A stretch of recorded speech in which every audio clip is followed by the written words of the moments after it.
Hello, welcome to Oh Yeah Comics. Hi, we're here today with Mark Hammond, that's that guy right over there, and the comic legends, Louise Simonson and Walter Simonson. Thank you, welcome. I feel we should break into the Brady Bunch theme. Well, Louise is in the Cindy Brady spot, so. There you go. Which one of us is Marsha? I'm not going there. Thanks for taking the time to do this. We really appreciate it. Our pleasure. Yeah. Also, forgive me. I always find talking to either of you or both of you a little overwhelming for me. So we're like the most boring people on the face of the earth. You're awesome. You just relax. For any of you out there watching this, Walter and Louise were here for the Action Comics 1000 signing a couple years ago. The busiest signing we've ever done. It was ridiculous. But then we got to go out to dinner with you all afterwards, which is in my top 3 favorite moments of all time. So that was fun. I hope you have a more exciting life from here on out. That's been pretty much the high point of my entire life right there. So yeah, we're gonna try and top it today. We'll see. All right. That's true. All right. So Louise, you are or were or have been or still are an editor. You've worked for you've written Star Wars, New Mutants, Power Pack, Superman. You were involved with the death of Superman. You've written Spider-Man. I'm sure I'm leaving out a bunch of stuff. But one thing I've always wanted to ask you is, what is your favorite flavor of ice cream? Oh, golly Moses. Let me think. I think right now it's one of the Haagen-Dazs. They're triple combined. There's some flavor that I don't remember what they call a trio. Something that has dark chocolate crunches and caramel and vanilla. And I could eat that stuff with a very large spoon and fill it and eat an entire quart, but I don't do that because it would be silly. I could have guessed that. So I like that you avoided the question by giving me 3 different flavors in one instead of just giving me. Well, they are all in the same container. Okay, so that counts, I guess. I recommend it if you like crunchy ice cream. Mark is going to duck out every once in a while because he's actually still at the store. So every once in a while, if there's a phone call or whatever, he'll duck out. So, for you, Mark. Yeah. Oh, I think he's back. Maybe, possibly. There he is. We're not open to the public, but we still get a lot of calls, or we're shipping stuff out, or we're doing curbside pickup. So it's good for you. That's great. The funny thing is, a lot of retailers that I'm friends with, our joke is that we're working 3 times as hard to make 1/3 of the money, but we're not afraid of a little hard work and the community support that we've gotten. Nobody wants to see us go anywhere, which has been really humbling and overwhelming. So that's good. That's nice. Good for you guys. So do I get to ask Walter? Yeah, you're up. So, Walter, I actually had a harder time finding a character that you haven't written or drawn over the years. Obviously, you're incredibly well known for your run on Thor, but Orion and Manhunter and the X-Men Teen Titans crossover. And my question is your new beard growth your attempt to supplant Odin's place as Allfather? I think overthrowing Odin would be more than I'm capable of doing at this present time. So originally I was trying to beat Ernest Hemingway, and now I'm kind of going for the Charles Darwin look. But I don't know if I think I'm not going to make it as far as Darwin before I decide to trim it. Well, I'm glad you decided to turn away from the Hemingway path. I know how that one ends. It didn't end well. That's right. I'm already beyond that, so it's okay. So while you're social distancing and you're sheltering in place at home, do you find that your routine daily has changed at all? Have you added or subtracted anything? I make bread. What? That's it. Wheezy's made bread and chocolate chip cookies. And I put on a couple of pounds. There may be more of that down the road. I hope not, but we'll see how that goes. 3. But no, in a way, oddly enough, because of the way we live anyway, our lives haven't changed significantly. I mean, we work at home. We go out once a day to walk the dog. We have a little dog, and a little mutt who's mostly Maltese, probably, I think. Isn't that right, Louise? Yeah. The local park we walk in was closed for about a month. They reopened it a few days ago. There aren't many people in it. Most of the way we go and kind of go in a back door, back entrance.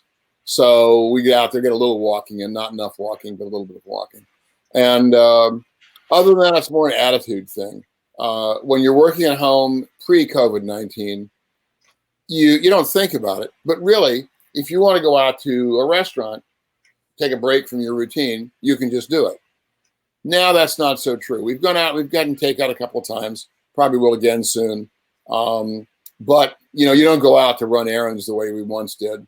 And so even though our lives haven't changed significantly, the mental aspects of it have changed somewhat, just because you're aware of a certain amount of restrictions in your movement. I mean, self-restrictions. It's not like we're being forced to do this, but you have the self-restrictions not to get out there and try and give somebody else the virus in case you have it. So most of it stayed at home. I will say I've got a bunch of work to do all of a sudden. Some commissions and a couple other jobs, covers. And I find most of that stuff's without deadlines. Some of it has deadlines, but mostly not. And the problem with that and me and deadlines is if I don't have a deadline, I don't do the work. So I'm very gradually, I'll show you. I'm very gradually getting through stuff like this. I don't know how much you can see of this. It's a drawing of Thor. Oh yeah. This was to help a friend of mine out who's had some financial difficulties. So I'm doing it for him to auction off on eBay. And then I did this drawing, Silver Banshee, John Byrne's run on Superman. And I did that. Just that one I actually finished. Since then I've begun penciling several. And when I get enough of them penciled, I'm just going to sit down and ink all of them in a couple of days. And that'll kind of clean that part out. And I've got other stuff I have to get done. But, that's not so different from regular, except that because it's not deadline stuff, I'm much slower. And if you ask any of my previous editors, they will tell you I was slow enough to begin with. Speaking of quarantine and not being able to go out, have you guys developed a favorite quarantine meal to make? I think my favorite is enchiladas. Oh. So I'm petting a small dog here who came in to see what I was doing. You should pick him up, honey, just so he can say hello. He's been out recently, so I think I'll just let him go. Hopefully, won't do anything I regret in my studio. I had to make sure mine were out of the room, or else they'd be all over this video. So we don't want to have that. There he goes. He's usually at my desk. I don't know why he came down to see Walter. Oh, look, his head's behind the name. There you go. I'll try to get him over here soon. That's Loki. Hi, Loki. So he looks bigger than he really is. He looks pretty good size in the camera. That's cool. But he's also kind of unbalanced. There we go. That's better. I have to get over on this side to do it. It's like backwards motion. I'm not used to it yet. Yeah. Little guy. I know. So it's a tough life for a dog. I'm putting it down. Being entrenched in comics, I wanted to ask you. I always like to ask creators what their favorite work of their own was that they've done, but I also like to ask them one other favorite work outside of their own, and it can't be your husband or your wife's. You have to choose something outside of that. Outside of Louise's work, I have no favorites, so that's just not going to go. Probably my favorite work. I mean, in some ways, I have several jobs that I've loved doing and thought I did a pretty decent job on, and that would include Manhunter, the Alien graphic novel, Thor, Orion. I like Ragnarok, the book I'm doing right now for IDW. If I had a favorite, the sentimental favorite is probably Manhunter. Because that was with Archie Goodwin, who was a close friend, died many years ago now, but he was a brilliant writer and a brilliant editor and a brilliant cartoonist. He had really all the gifts, big influence on my work, on my writing. And I began doing that book. I had been in the business about 6 months when I began doing that book. And when I started it, I was a relative unknown. There were a bunch of young guys in comics. We were all kind of young guys together. But I was certainly starting out, wasn't known. And by the time that book was over, about a year later, it was a backup story in Detective Comics. Ran bi-monthly. So they're only about, I have to work it out, 70 pages or so, 50 pages, something like that. There aren't not a lot of stuff. What, 6 times, that's 48, 58, 60, about 70, roughly. And by the time I was done that book, all of the editors knew who I was. Freelancers did as well. We didn't have the kind of fandom we have now. There weren't comic shops as we have. And so it was more an industry thing. But I did not have to go looking for work after that run was finished. And so because of Archie and because of what it meant for my career, that was really my break in the business. It would remain a sentimental favorite. I draw better than that now in some stuff. I don't know if I storytell any better than that. And I certainly have no better writer. I've had really good writers. I haven't had any better writers than Archie. So as a sentimental favorite, that would be it. Work outside that. I'm going to step actually outside comic books even for a second. I am a giant Modesty Blaze fan. And I'm a particular fan. It was a newspaper strip in England that ran from about 1970, I think, no, earlier, early 60s. And it ran until just, no, I don't know, maybe 10 years ago, a little while back now. Peter O'Donnell was the writer. He created it. The original artist was a guy named Jim Holdaway. And I am a huge Jim Holdaway fan. He died an untimely death at 45 years old, heart attack. So he only did the first 14 or 15, 16 Modesty Blazes. But they're really brilliant. And nice writing, great writing. It's a great character. Nice, really cool adventures. And I have to say, that's work I can go back to even now. I've looked at it a million times. And I can go back to it even to this day and look at it. If I get stuck somewhere in my own drawing, I don't seem to be able to figure out what I need to do, I can go back. I'll just pull out a Modesty Blaze. I'll look through Jim Holdaway's work. I'm refreshed by it. And usually it kind of kicks it loose a little bit, kicks the sand around my tires loose and lets me kind of get back to it. So because of Jim Holdaway, I enjoyed all the Modesty Blazes, but Holdaway was far and away my favorite artist on that book. And he himself was a brilliant storyteller. And I love his work. There are a lot of other guys I could name, but those are my two. Up to you, Louise. Okay. I think my own personal favorite, my sentimental favorite is Power Pack, because same reason, I didn't do it, wasn't writing comics, and then suddenly I was, and I loved it. I made up the whole story. I made up the characters. I made up everything. So I loved working with June. I loved everything about working with that on that book. As far as, and honestly, whatever's my favorite book at any given time is usually the one I'm working on. Like I enjoy just the process of doing comics. Right now I'm working on a job with Jander Sema. She and I it'll be I don't know, we don't know what we're going to do with it yet. Comics are kind of in flux right now. As you know, comics publishing is a little iffy. We were starting it out as like a webtoons type project, but then would eventually, we hope, to go to print.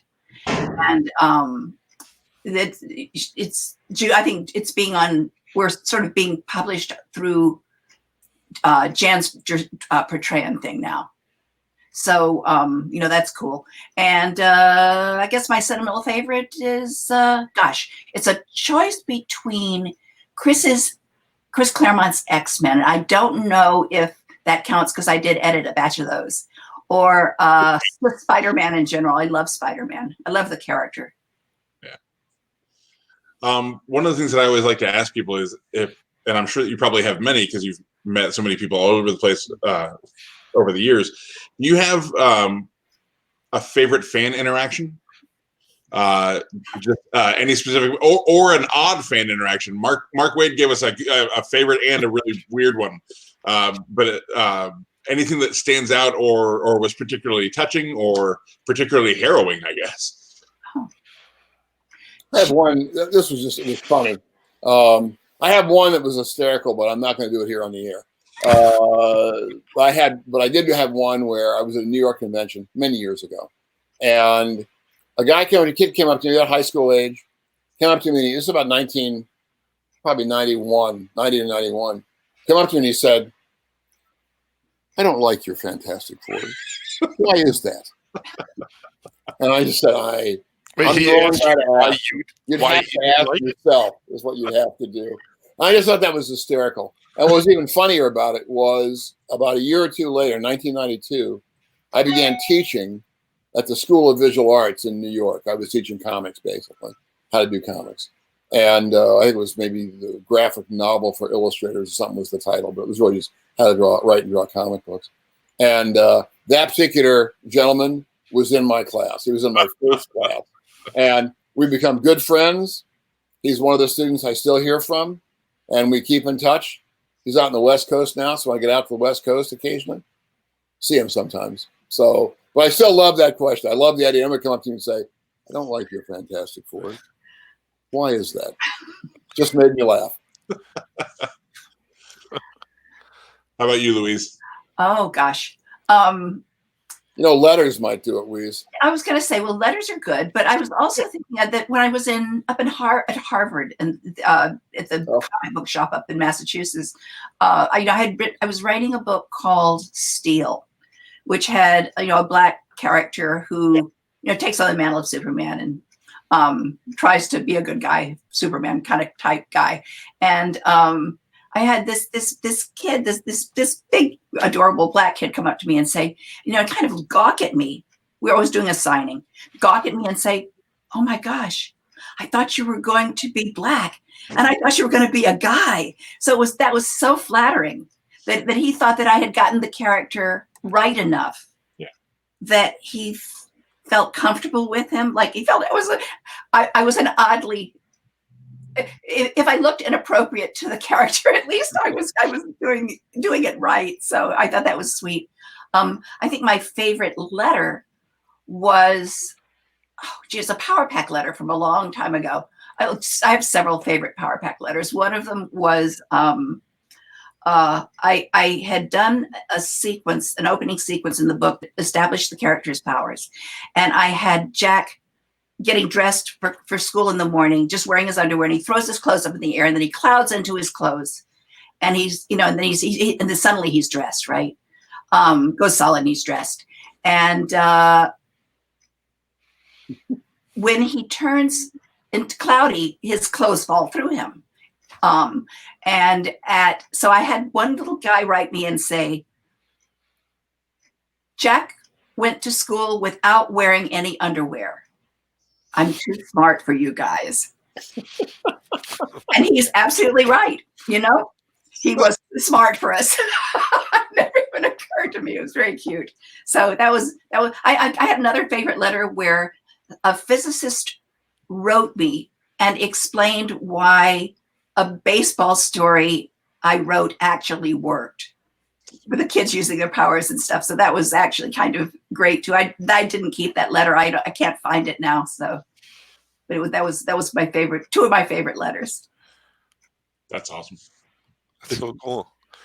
Walt, now, did I read correctly? You wanted to be possibly, maybe, if you weren't into comics, you were either going to be a paleontologist or a geologist. Is that correct? Paleontologist is right. When I was, what are you in third grade? 8 years old? When I was 8 years old, my dad took me to see Fantasia, the Disney movie Fantasia. It had been re-released, and it was in the mid-50s. And I saw the Rite of Spring, or the Stravinsky piece, with the dinosaurs in it, and it just blew me away. I mean, back then, I don't know if we even had a television then. That would have been, what, 53 or 4? I'm not sure we had a television by then. And so stuff that you would take for granted now. I mean, I can flip the TV on any given second. I'm sure I can find a dinosaur running around somewhere on a History Channel or the Discovery Channel or some movie on cable, or you can stream dinosaurs to your heart's content. And so that wasn't the way it was back then. And I hadn't really, I don't know if I knew about dinosaurs at that point, not much. But I was completely blown away by that entire sequence, starting with the pterodactyls and then the creatures, the crocodilians in the water, and then the pan across the sauropod with a little kid sauropod running around. And then finally that great, great sequence where you see all the dinosaurs peacefully grazing and the music kind of goes, da-da. And everybody kind of stops and looks for a second. Then they all go back to eating. Da-da. Everybody kind of goes, then it begins to rain. And then the music starts doing it again. Da-da, da-da. And they all kind of look up, and they're, boom, boom, boom. All the heads kind of zip, zip, zip, zip, look up. And they look up at the hill, and bam, the lightning hits, the thunder hits, and bump, bump, bump, bump in the music. And a T-Rex comes striding over the hillside. and everybody just runs hell bent for leather, trying to get out of there, into the water, into this, and he snaps at several, and of course, eventually has a fight with the Stegosaurus, and ultimately kills the Stegosaurus. And I thought that was fabulous. Too bad for the Stegosaurus. I understand that was kind of sad, but it was riveting to me when I saw it. I will add parenthetically, even though Deems Taylor says this is a coldly scientific representation of history of time. Apparently, we are living closer to the era of the Tyrannosaurus Rex than the Tyrannosaurus was living to the Stegosaurus. Yeah, that was longer ago from the T-Rex than we are ahead. But it was just a riveting sequence, and so I loved dinosaurs from that moment on. I drew pictures already. I drew all kinds of little scribbles and stuff because I had since I was about 4. And so I began drawing dinosaurs like crazy. I began purchasing books on dinosaurs, whatever I could find. And ultimately, somewhere along the way, I decided that by the time I was in high school, I decided I wanted to be a paleontologist and study dinosaurs. So when I went to college, mostly that's an graduate study. Paleo is. You go into college, you were either a geology major or a biology major. I went to college, I became a geology major. I went to a school that had a paleontologist on staff. I did my senior thesis in paleontology. Unfortunately, or maybe fortunately, the college did not have reptilian collections of fossils. They did have mammalian fossils, and that's what this particular paleontologist worked on. So I ended up doing a thing, statistically analyzing a population of Oligocene creatures from South Dakota out in the Badlands, which was interesting, but you spent a lot of time looking through a microscope and looking at teeth, because teeth, they're hard, they survive in the fossil record when bones don't so much, they evolve very rapidly, and they have complex structures, so you can really pinpoint what animal you're actually looking at when you see just the teeth if you don't find the bones. So I looked at a lot of teeth and some bones here and there, and ultimately decided that looking through a microscope at teeth was not what I wanted to be doing. I also had discovered by then I wasn't a big outdoorsman. The idea of sitting or lying down in the hot sand in 105-degree weather in the Badlands, whisk brooming the dust off the tooth and the fossil record with the black flies flying around, I thought, yeah, maybe not. My brother did become a geologist. He did become an outdoor guy. Did a ton of that stuff. But he was a geology guy rather than a paleontology guy. So at the end of my college career, I decided not to go into paleontology. If I had done a reptile collection, maybe I would have. But ultimately, with nothing much left to do, I went to art school for a while because I didn't know what else to do. I had no other ideas. And when I was in college the first time, that was in the mid-'60s when all the Marvel comics were coming out. And I became a Marvel reader and fanatic in the mid-'60s when they were, Jack was doing brilliant work. Ditko was still doing Spider-Man. Don Heck, all the guys that were doing work for Bill Everett. There were a lot of guys doing work. And Gene Colan's Iron Man I loved. So when I got to art school, I got interested in telling stories visually. I wasn't reading as many comics by then, late 60s, early 70s, but I began drawing them. And I practiced, and I eventually did a comic book as my degree project. And that became my portfolio when I came to New York. And that it worked out. So I kind of segued from geology over into comics. It's all about big juggernauts after all, isn't it? Like giant things. So it's not that different. Well, the reason I ask is because I know your signature when you sign books is a dinosaur. That's right. Yeah. That dates back to the summer of 1963. I was between my junior and senior year in high school, and I'd been drawing a lot. Back in the old days, my signature was a dash, and then I wrote Simonson, and then I put a dash at the end of it. And artists had to have cool signatures. Mine was boring. So I thought about it, and I was debating about it. Maybe I could put inside an animal or something like that. And my mom said, well, why not a dinosaur? And I thought, schmuck, of course, a dinosaur. And so I drew some dinosaur outlines, silhouettes really, and then tried to fit Simonson inside. As it happened, the first one I tried was a sauropod, like what was then called a Brontosaurus. And I tried a few others, a T-Rex, a Stegosaurus, maybe even a Triceratops. Didn't work as well on those, but it worked pretty well on the Brontosaurus. In the original version, the O is much smaller. The proportions are a lot more like a dinosaur. It's become more stylized since. But that way I can put a dinosaur in every drawing I do. So That's awesome. it worked out pretty well. Thank you, Mom. Louise, you worked on the Death of Superman storylines, correct? Yeah, I did. Is it true? I heard a rumor. Did you guys get death threats when you were working on that? I was not aware of death threats. Really? That sounds like, oh gosh, either somebody else got the death threats or it's a modern reinterpretation of what actually happened. There were people who were unhappy Superman was gone. We heard a lot of it. Of course, we knew you can't just kill a character like that and not bring him back. But we weren't allowed to say that to anyone. We had to actually, act like he was really dead. And then I think when Mike Carlin decided to halt the production of the Superman comics for, was it 2 or 3 months, maybe? Yeah. It really kind of convinced a lot of people that it really was the end of Superman, but of course it wasn't. I mean, we don't own the character. The character's a commercially owned character. They're not going to let us kill him. They weren't happy with us, honestly. When the suits realized that this is what we had done, that this was the storyline, they were completely freaking out. They tried to bury it in the from advertising it was got kind of big in the news cycles. There must have been nothing else going on at the time, and I think Martha Thomas, if I'm remembering right, was told not to promote it in any way. She was supposed to kind of try to kill it. And then it became clear to the suits that we were actually selling lots and lots and lots of comics, and it was very profitable. And they decided, oh, well, go ahead and promote it. So that was kind of how it worked. I mean, there was advertising. There was a lot riding on the character themselves or itself. So, I guess I can sort of see it from their point of view, but it turned out to be a good thing for everybody in the Superman field anyway. Well, they didn't really understand. The suits didn't understand that there's no way they're going to kill Superman permanently. Yeah. They had the attitude of people who occasionally read comics but have no idea how it's really done. One of my favorite stories is Jeff Darrow was in a cab over in Paris going somewhere when the news that Superman broke, broke.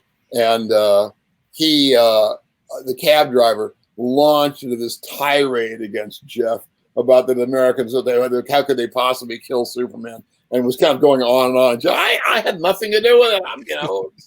So I thought that was great. The other thing about this, one reason suits were upset, I didn't keep a copy of the magazine. It was probably Us magazine, kind of a people magazine back in the day. There was a great issue, which I wish I had kept. The news was just breaking about Superman, and there were 2 things in the same magazine. One was a full-color ad, which had Superman breaking his chains, that classic shot of Superman breaking the chains, and it said something like, ever ready, whatever battery it was, ever ready batteries, lasts as long as Superman. And in the same issue, there was a 5-page fumetti in the back that they had done in a big hurry, apparently, with Clark and Lois, or maybe just Lois after a while. There was some kind of comic take on the death of Superman. So that was where the news was announced. I was watching NBC News that night as it happened. Tom Brokaw was on. It was a slow news day. And the last item in the news that day was they put up a picture of Superman drawn by Todd McFarlane, and a drawing Todd had done for me as a pinup for a large Superman annual type story I'd done. They put that picture up, and Tom Brokaw announced that Superman was dying. And, he did not say it was going to come back. He just said the death of Superman.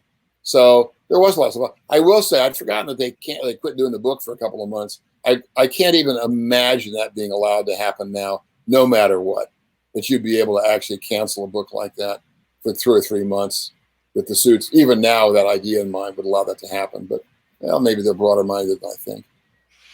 Well, it was kind of cool for you because you got to create Steel, right, Louise? Out of that continuity. Once Superman was dead and there was no Superman in Metropolis, then there were 4 Superman books at the time, and each of us came up with someone who would try to step in and do Superman's job for him. Some of them were good guys and some were bad guys.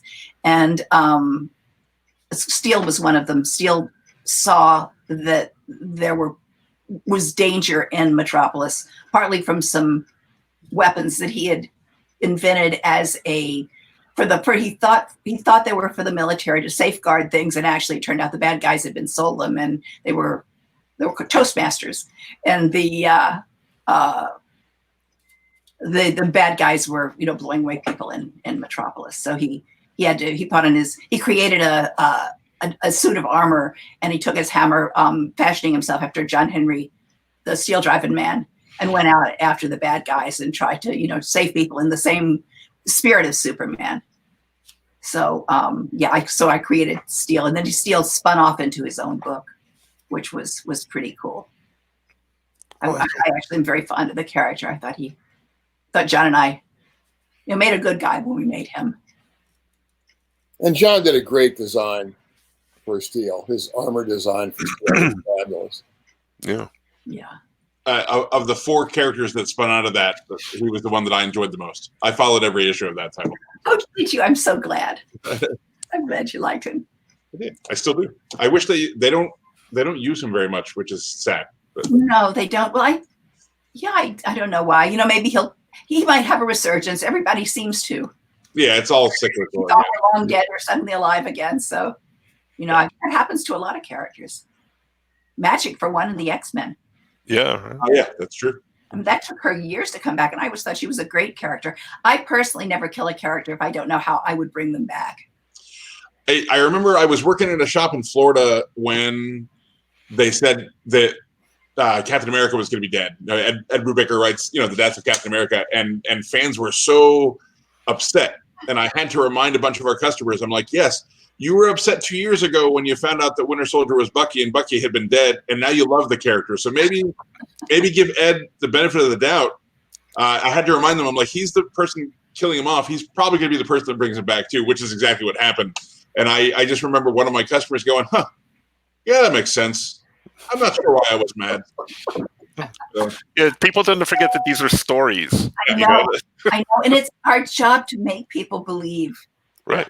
And to be so involved in the story and involved in the characters that they react viscerally as if it was really happening. So, it's easy for us to kind of roll our eyes and say, well, of course we wouldn't really kill, whoever, Superman or whatever. But and on the other hand, we should be very flattered that the fans are willing enough to suspend their disbelief and actually to act as if it were something that was real. So, you get that kind of dichotomy as creators of these events that, because you're, pulling the strings, what's going to happen, but they don't. And it's really nice of them to actually believe and then to go along with the stories.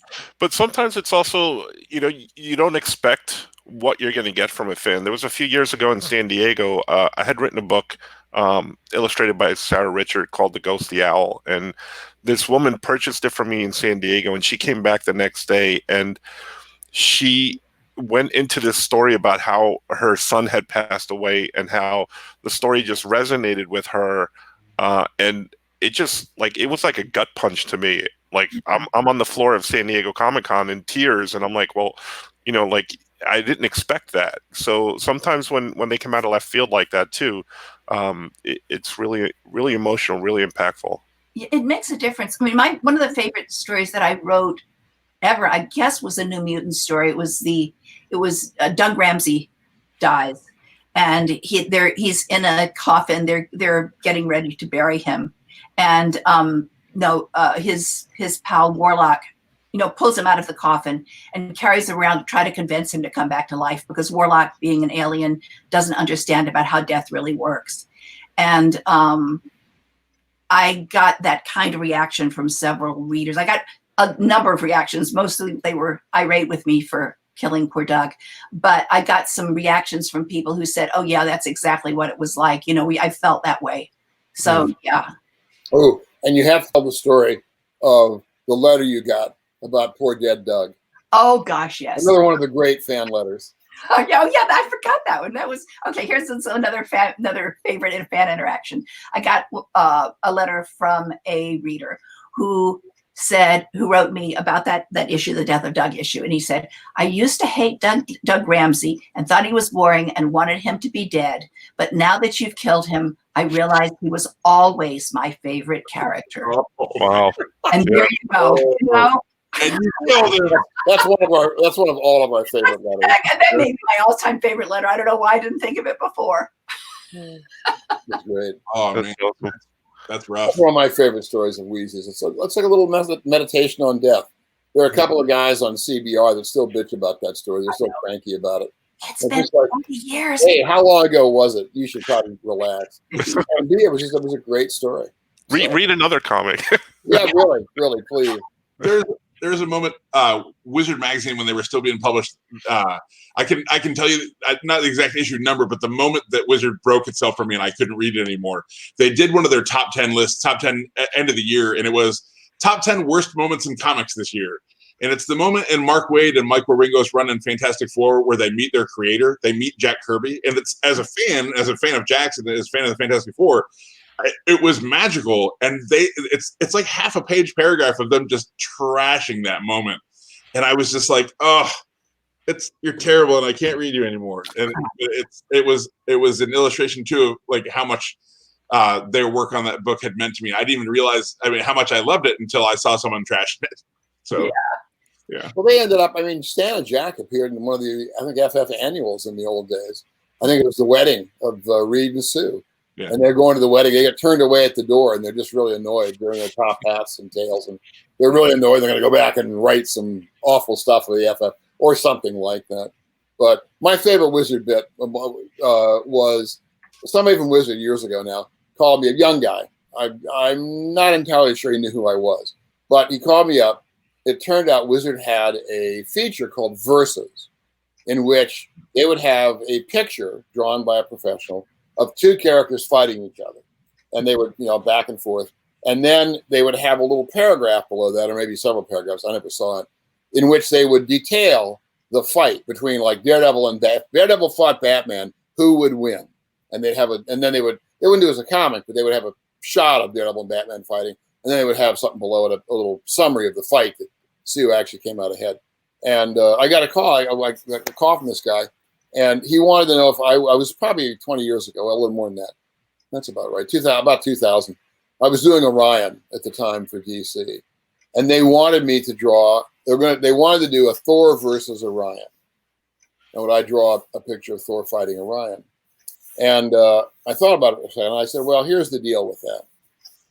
Jack was 2000. Jack was gone by then, so." I'm one of the few guys who had done Thor and done Orion. So I said, here's how I'm going to handle that. I will do it for you. But if you're going to have Thor win, I'm not drawing it. I'm not doing Thor these days. I'm doing Orion. Yeah. So I'm game to have Orion win, or I'm game to have it a tie. But if Thor is going to win, I don't want to draw it. He said, well, I'll get back to you. I never heard from him again. So, I knew who was supposed to win. I understand what they were going to do. But I just thought, that's my comic. I'm not drawing a picture to put the official imprimatur on my guy being beaten. Right. It's not going to happen. Actually, I'm surprised. I will say, they didn't call me back and say, oh, yeah, Ryan's going to win. And then I would do the drawing, and they would just print it, and Thor would win. What could I do? Yeah. But so they were graceful enough not to do that. I was happy about that. All right. Well, since you guys have questions. Well, one more important okay. one. Since you guys both live in the same house, this is for both of you. If you were given an elephant and you are not allowed to sell it or give it away, what would you do with it?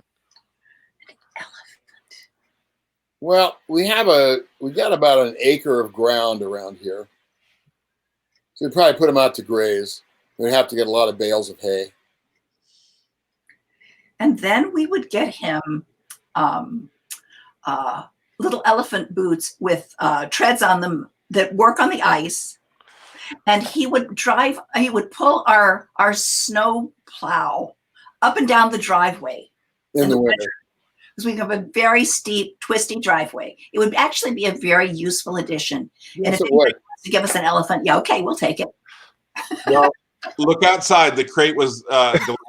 oh, I'll see where it is. Fantastic. While we were filming this, our crew was delivering it to your house. Don't ask us how we know where you live. Fair enough. Jerry Ordway. Awesome. Oh, there you go. Awesome. That rat. I want to thank you guys so much for taking the time to do this. We have your books, things that you've written, things that you've drawn for sale in the store. We would encourage people to check out all the awesome stuff. Right, Mark? Absolutely. Yes. Occasionally, we just throw your work at people. Saturday, I actually had a gentleman pick up Ragnarok Volume 1 and 2, and he messaged me this morning that he already started reading and was very, very pleased with his purchase, and was happy that I suggested it. And I was like, I don't have time to read bad comics. So do you have? I'm glad he enjoyed it. Before we're done, do you have any questions for us? It's okay. Well, one question I'm just curious about, really, just as a comic shop, because New York, I think, isn't opening. I don't know about the other states you guys are in, but what do you foresee as your plan going forward for reopening and for kind of getting back to normal? I will say, when things reopen early, I don't expect I'll be running out to restaurants anytime really soon. I kind of let that ride a little before I do anything and kind of see where the numbers go. But I didn't know if you guys had a plan in mind for how to handle that when the time comes that you'll be reopening. So to a certain extent, we've been doing curbside pickup. Right. We do gloves and masks. We wash. We take all the precautions that we can. Luckily, being in New York, I think right now the stay-at-home order is until May 15th, but I expect that to get extended to June. I don't think Governor Cuomo's messing around. No, he's not. It's June 1st in Chicago. I'm not sure what it is in Indiana. I'd have to talk to Christy. I think what we've decided to do is whenever they lift that order, we're going to remain closed for at least 2 weeks after that, just to be safe. We're going to continue doing curbside because new comics start shipping on May 20th. We've already told people we'll do curbside. We'll be happy to ship it to you. Once we do reopen, we're going to require masks. Luckily, our stores, not luckily, but our stores are small enough where we never have a crowd. Like we have people at most, but constantly. So social distancing in the store won't be as much of a problem at any of the locations. But we'll put signs up. Masks required. We'll be happy to walk it out to you if you don't want to wear a mask. I'll be wearing a mask. We've postponed pretty much every event that we had planned through the end of the year. We just don't want to put any of our guests or any of our customers at any additional risk at all. Oh, sure. And I'm kind of watching in horror as some of the governors are pushing for reopening too early. I think it's irresponsible, and I understand that there's a lot of economic hardship. Obviously, we've seen our fair share, but I just don't think that you can weigh that against people's lives, particularly when you can be okay risking your own life, but you're risking somebody else's that you're never going to meet, or 10 people down the line. So we're going to take every precaution we can, and we'll probably open slower than most places. Right. Yeah, I talk to Mark every day about stuff that's going on at the store, and one of the things I think we've decided is some of the things that we've instituted, like live sales and more, visual things that we've been doing with Facebook and Instagram and things like that, is something that we're going to continue to do on top of everything else. So, are there stores that would you consider doing auctions or anything like that with stuff that you've got? I don't know what you'd be auctioning, but I didn't know if that would be. I think different stores have taken a different approach. What we've done is, in specifically in New York, we haven't had that big of a back issue sales thing in the store. We've always had newer merchandise, but one of the things we've learned here is that we're selling a lot more back issues, and we've been buying collections and getting collections and selling back issues during the no new comics section of this. Oh, right. But we're doing anything that we can possibly think of to throw at the wall and see what sticks is what we're doing. And luckily we haven't had to close down, and fingers crossed, I don't think we will have to. And it's weird. We're just not going. Right. Yeah. That's what I meant. But you'd be surprised how little things like this video, you guys taking, a half an hour out of your lives to do this means so much to us. And we get responses from people who watch these videos and say, thank you so much for doing that. And it keeps the store in people's heads. Right. We do the branding everywhere, and it keeps us in their thoughts. And hey, maybe I'll get a comic, or I'll call Mark and see if this is available, or I'll check in one of the videos, or I'll watch Walter and Louise talk about comics for a half an hour. Those are the things that have been keeping us going. You guys link to addresses of your different stores, right? And phone numbers, so people could actually call you. We do. Absolutely. Oh, good. Yep. Absolutely. So And Walter, I wanted to mention, you may not remember, but when you're done with the drawing of Thor that's for your friend's auction, if you think about it, drop me a line on Facebook. We'll be happy to share that link to help your friend out. Oh, all right. Well, I'll certainly be posting on my own Facebook page. Okay, then I'll keep an eye out for it. When it's out there, as long as he sends me a link himself, I'll be putting anything that goes up for auction. I try to post. I of course forgot to post about this particular chat, so but it'll be up eventually. Yeah, when it's up, we'll send you. We'll be putting it up later tonight or tomorrow, and we'll let you know. I think I've got something else coming up on Sunday. I think with IDW, I think is doing something like that. Well, a couple. So we're gradually getting better at tech. I will say one thing, just throws out that we're not quite as old as you might think, but we're pretty close. Is that entering the 21st century? About a week ago, we finally figured out how to actually stream PBS on our television, which I've got a couple of shows I really wanted to see. I haven't figured that out yet.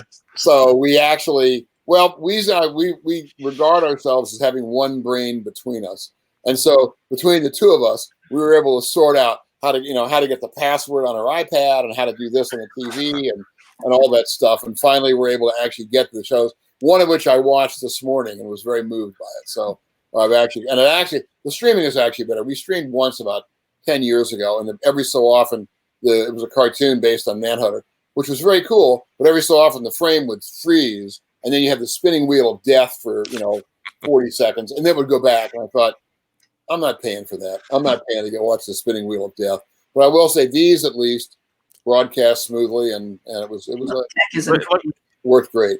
Yeah, let me just put this out there. We're at Oh Yeah Comics. We are an all-service comic shop. If you need technical help with any of that stuff, just give us a call. Oh, good idea. Yeah, thank you. I have technology gremlins. Also, I don't know how much time you're going to have to watch PBS things. You're going to be training an elephant on your. Well, we will. I'll probably give him. Well, look, I'm going to give him his own TV. There's no point in having him watch ours in the living room. and we were talking about you doing Instagram earlier, Walter, and I think we would just like to point out that we're a little concerned that Instagram might lead to Snapchat or TikTok. So please, be careful. Instagram, TikTok for sure not. I believe that's a Chinese app.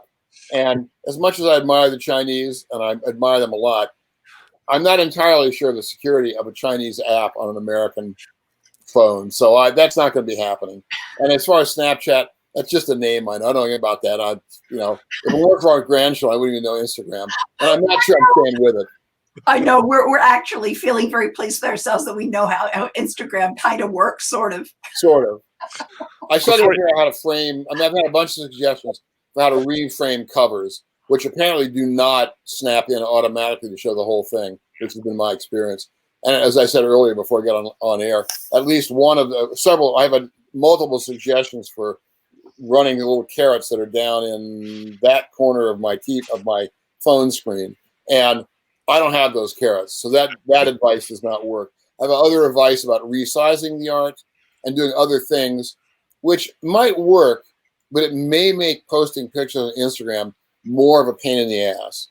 And the only thing about that stuff is like this: StreamYard, even Zoom, even we can manage that stuff. It's pretty simple. But if it gets to be too complicated to post pictures on Instagram, I won't be there long. Before you know it, you'll be creating all sorts of memes. You'll be fine. No doubt. Thank you for taking the time today again. We really appreciate it. Obviously, we both think the world of you, and I know all of our friends and fans, at the store do as well. So it's been a pleasure, guys. Thank you for having us. Yes. Thank you. Stay safe. Go wash your elephant's hands. We certainly will. Stay safe, guys. Stay healthy. Thank you. Be good. we'll wait for it. And